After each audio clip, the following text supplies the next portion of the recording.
Hey, I'm Chizaba, and this is Zaba's Wealth Lab, your guide to real world finance and creating wealth fearlessly. So it's halftime, it's the middle of the year, 2025 is chugging along, flying by, and it seems as if the year is almost over. Before you know it, we'll say Merry Christmas. However, there is still plenty of time to get your finances back on track if you haven't met your goals so far. There is still time in the year to do a reset for your finances. So, in this video, I'm sharing 5 practical medium money moves to help you reset, help you financially refocus, help you realign your financial goals for the rest of the year. Whether you are behind on your budget, whether you are ready to level up, whether whatever it is you want to do financially, there is still time to do it this year. So let's dive in. The first thing is to start by reviewing your financial goals. So at the start of the year, you made a list of things you want to do, whether it's a savings goal, your debt level, something you are planning to save up for a project, whatever it is. You want to now assess your goals. Well, it's been 6 months. How have you done? What's on track? What's not? If you have, hopefully you had specific dollar amounts, you're able to see, well, I plan to save 1,000, I've only got 500, or I've exceeded the goal. Now is the time to take a look and not just reset the goals, but reprioritize. So between January and June, have things changed? For example, the plan might have been save up for a trip to Antarctica or somewhere. But things have changed in your lives and you need to reprioritize what it is you are saving for. So take a look at your goals. If you've met goals, you want to cross it off your list. Nothing feels good like actually achieving what you've set out to do. Cross off the goals you are done with. And if there are goals that have changed or that are no longer relevant, it is okay to take them off your list. Then reprioritize, rearrange. What are the, it's halfway through the year. What are the most important goals now that life has happened in 6 months? If they're the same, that's great. And if you need to add new goals and postpone prior goals, this is the time you want to do it before the second half of the year kicks off. You also want to make sure that as you're revising, revisiting, taking another look at your goals, that you use the SMART framework. And what that is you want to make sure your goals are specific. So when I said make sure you have a specific dollar amount, it can't just be, oh, I want to save money by the end of the year. How much do you want to save? How much do you want in your savings account? How much do you want to invest?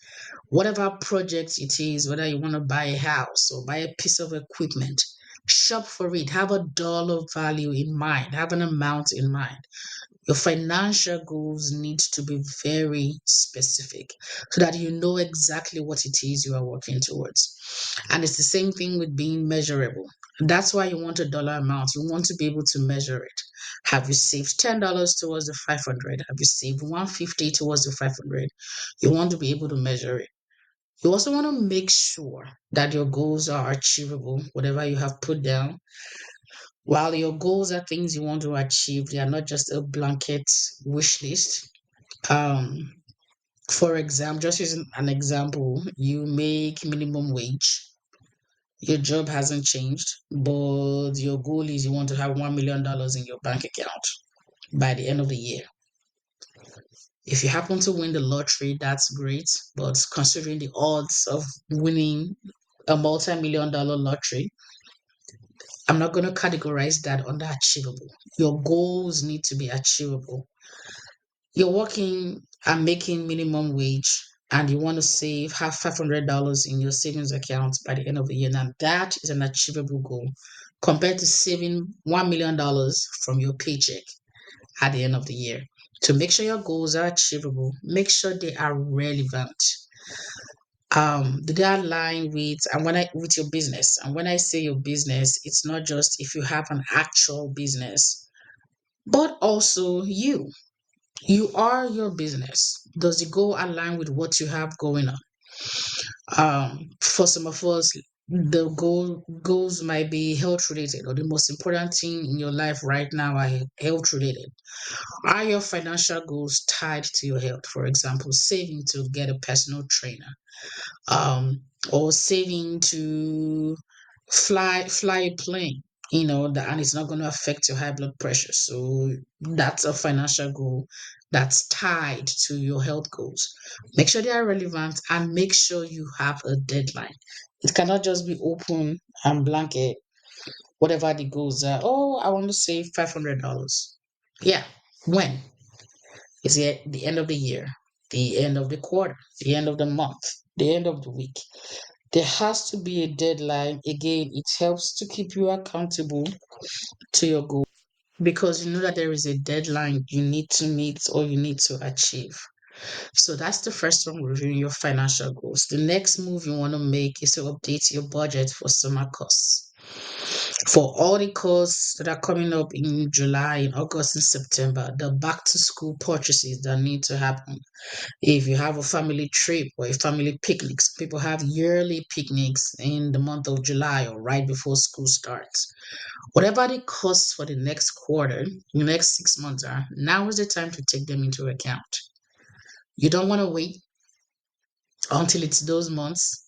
Like factor them in now again so that you have a clear picture of what's coming in front and you know what to do. It gives you a clearer idea. You don't wait until those expenses come up and then you start to panic.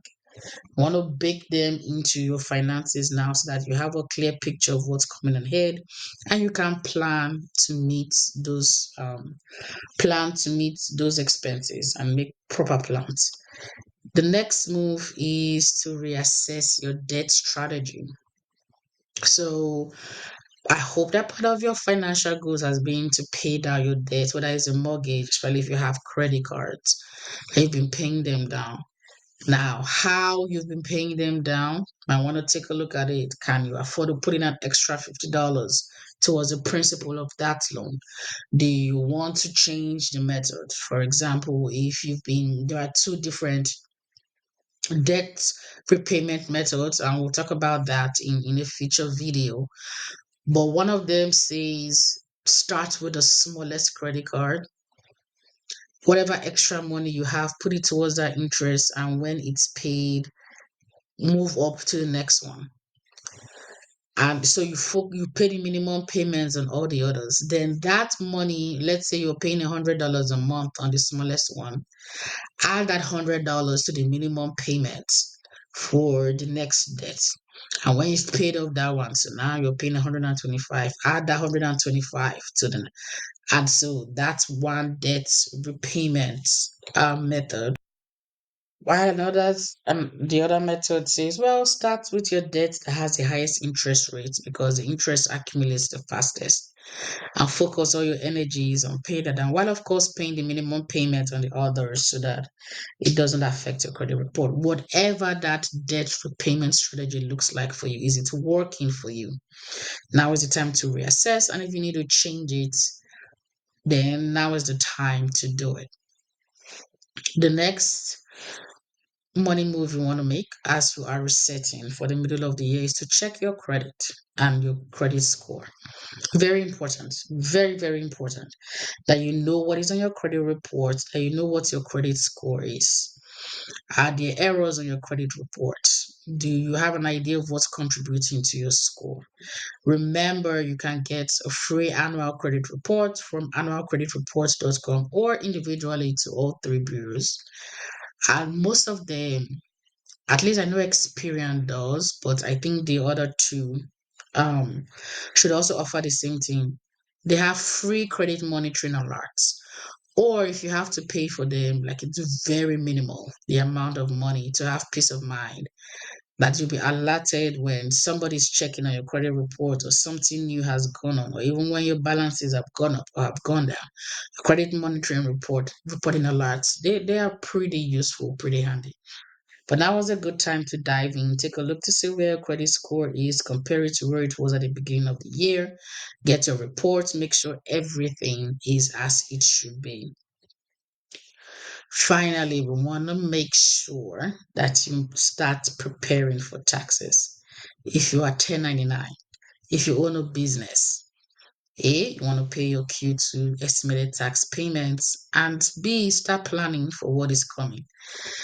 I preach it in just about every single video. It's a passion of mine, getting people who are not on W2 income, who have a side hustle, a side gig, a business to pay estimated taxes. It is the one thing I see that people avoid doing that leads to a high tax bill during tax preparation because you're not just paying when you owe, it's not just what you should have paid. There are also interests and penalties that are attached to that amount because you should have been paying it throughout the year.